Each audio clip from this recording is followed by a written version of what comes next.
Hey, what's going on YouTube? We're back today with a brand new video, and today we're back with why this huge problem could be the end of Roblox.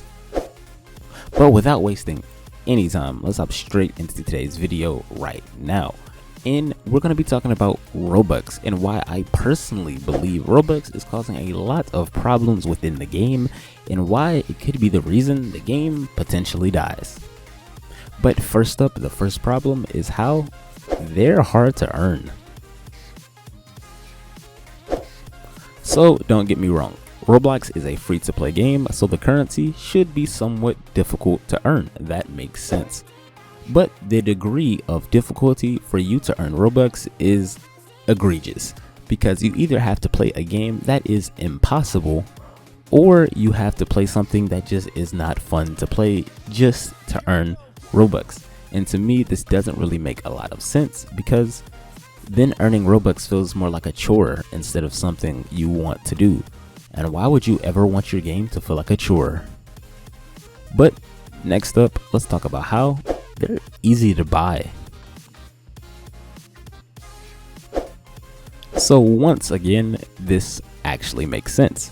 Roblox is a business, so they should incentivize people who want to spend money on the game. That way they can make some dollars. But it's a lot easier to buy Robux than it is to earn them.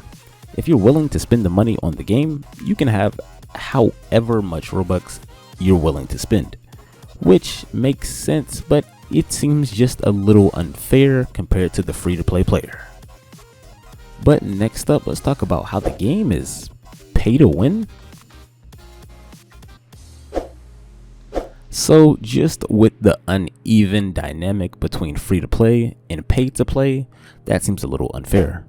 But especially with some multiplayer games specifically nowadays, the game is starting to look a little pay to win, which is concerning because it was never like this. Let's say in a shooter game, you can get some DLC that gives you an advantage. Now someone else has to also get that just to keep up with you, but at that point, someone else is at a disadvantage with them. It's a cycle that never really ends, and this is how games really become pay to play.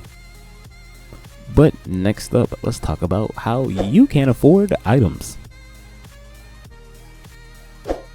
So this is something that's very bad, because it's just bad game design.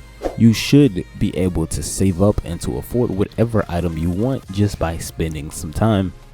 And while in theory that works, realistically it's just not an option, because some of these items are so expensive to where only the top 1% has them.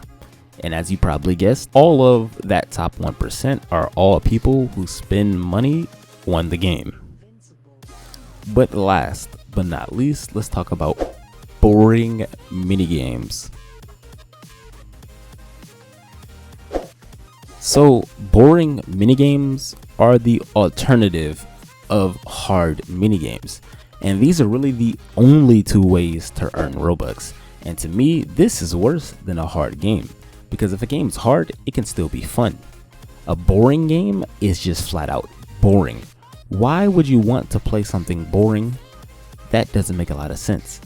And as a developer of the game, why would you want your game to be boring? If this does not signify bad game design and a huge problem, then I don't know what will. But that's it. That's been the video. This has been why this huge problem could be the end of Roblox. But like always, if you enjoy it, please make sure you like, comment, and subscribe so you don't miss out on our free Robux giveaway at the end of the month.